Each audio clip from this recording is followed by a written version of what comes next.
Hello and welcome to Cinema of Blood.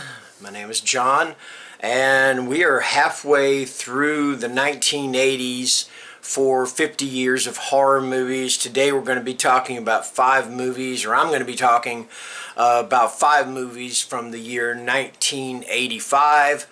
Once again, on this particular list, I have seen all of these movies, although the very first one I'm going to talk about I saw years ago and I only saw it once. I don't really remember a whole bunch about it, so take that for what it is. Alright, so the first one we're going to talk about is Demons, and this is directed by Lamberto Bava.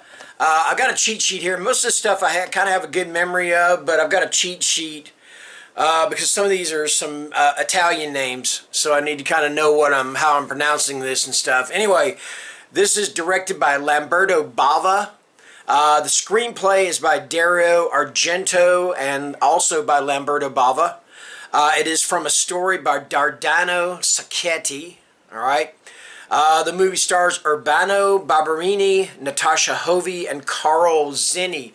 So what Demons is about is a group of people are invited to this theater to watch this mysterious movie. And whenever they are in the theater watching the movie, they are besieged by these demonic creatures or demonic entities.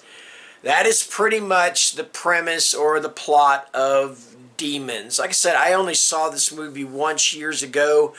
I don't even remember if I liked it. I know it's popular, but I don't know that much more about it. So it's probably one of those I might need to give a rewatch to in the near future. Alright, so that's Demons. Okay. Alright, next up we have got Fright Night. This is written and directed by Tom Holland. It stars William Ragsdale, Chris Sarandon, Amanda Bierce, and Roddy McDowall. So what this is about is this kid named Charlie Brewster. Alright? And just your normal horror movie loving kid. Alright? And this guy, played by Chris Sarandon, moves in next door. And Charlie begins to suspect that he is a vampire. Alright? So in order to battle this vampire that has moved in next door to him, he enlists the aid of this host of this B-movie style horror host, like Elvira, but anyway, Peter Vincent, played by Roddy McDowall, and the two of them and some of Charlie's friends, Amanda Bierce and Stephen Jeffries, go up against this vampire, vampire with a very ordinary name, Dandridge, Jerry Dandridge. How far we are removed from Dracula and Carmilla and Count Orlok, alright?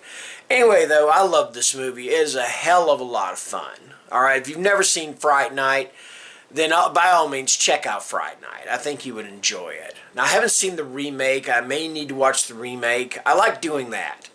I like watching the original movies and the remake. I don't complain about remakes the way a lot of people do. It's like, okay, you're doing a remake.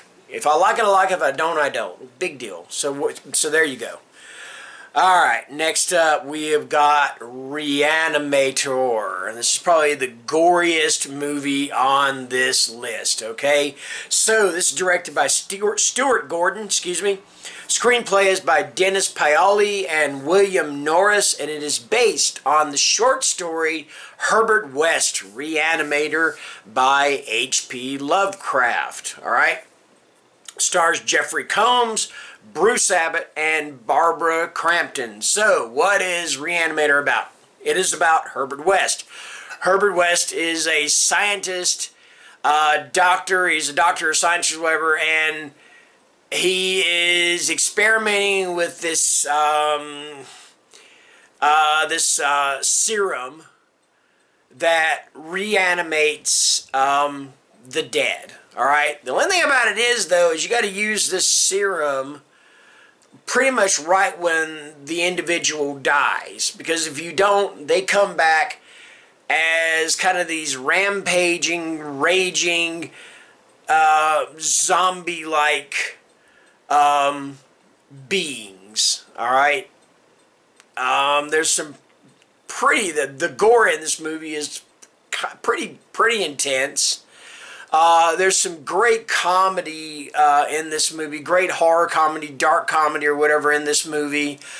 There is a scene with Barbara Crampton, and if you know what I'm talking about, if you've seen this movie, you know the scene that I'm talking about. Let's just say, butt naked on an examination or a morgue table, and a headless corpse. Yeah, like I said, if you know this movie, you know the scene I'm talking about. All right.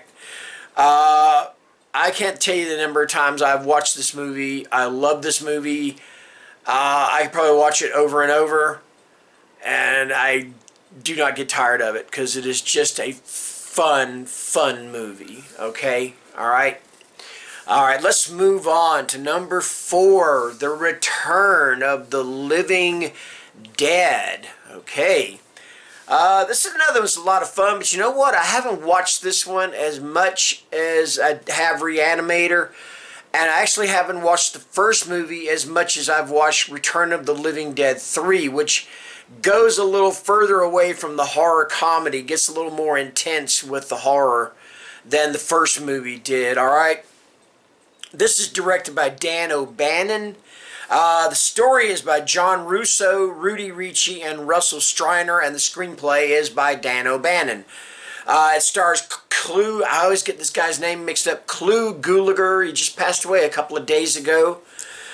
James Karen, Don Calfa, and Tom Matthews. So, this is, if I remember the plot of this, I just hadn't seen this too many times, but anyway, these industrial drums get delivered to this warehouse, and there are corpses or whatever inside the drums. And somehow or another, they get out and they come back to life. There's this one reanimated corpse called the Tall Man, or the Tar Man. He's just like, looks like he's covered in tar. And unlike a lot of the other zombie movies, the thing about this one is that they don't eat the entire body. They want brains. All right. And there's a hilarious running joke throughout this movie, or throughout part of this movie, where this ambulance comes along and the reanimated, the living dead, attack the ambulance drivers. Now, in this one, they can talk.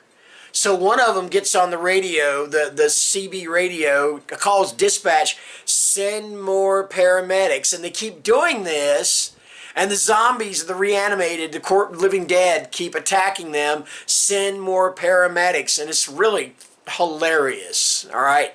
So that's Return of the Living Dead, okay? All right, moving on to our final movie, and it is Silver Bullet. All right, this is directed by Daniel Attias, and the screenplay is by Stephen King, and it is based on Stephen King's novella, The Cycle of the Werewolf. All right, so what it's about this young kid. Now, the movie stars Corey Haim, Everett McGill, Megan Follows, and Gary Busey. Megan Follows Gary Busey.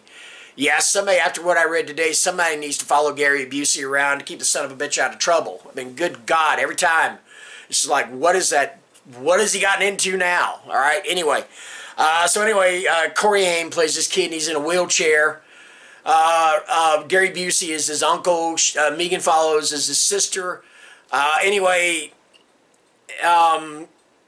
Marty, played by Corey, suspects that somebody in the town is a werewolf, and then one night, lo and behold, as he is shooting off fireworks, he is almost attacked by this werewolf, shoots it in the eye. So now It is up to him and his sister and Gary Busey to find whoever it is that has one eye instead of two, because the firecracker or the firework going into its eye, so they can find out who the werewolf is and they can kill the werewolf and everybody live happily ever after. Alright? This is a fun movie. You know, is it the best Stephen King movie? No, it's not. But it's a fun movie. I had a lot of fun with it. I think the effects were pretty good as far as the werewolf. And the werewolf looked, it looked alright. I kind of thought in some places it looked more like a bear than a werewolf. But it's still a fun movie. Still a lot of fun. A little bit of gore if you like your gore. But a decent entry into the Stephen King film library, so to speak. Anyway, that's Silver Bullet, and that is 5 more movies. 1985, 50 years of horror movies, the year 1985. Thank you guys for watching, and take care and stay scared.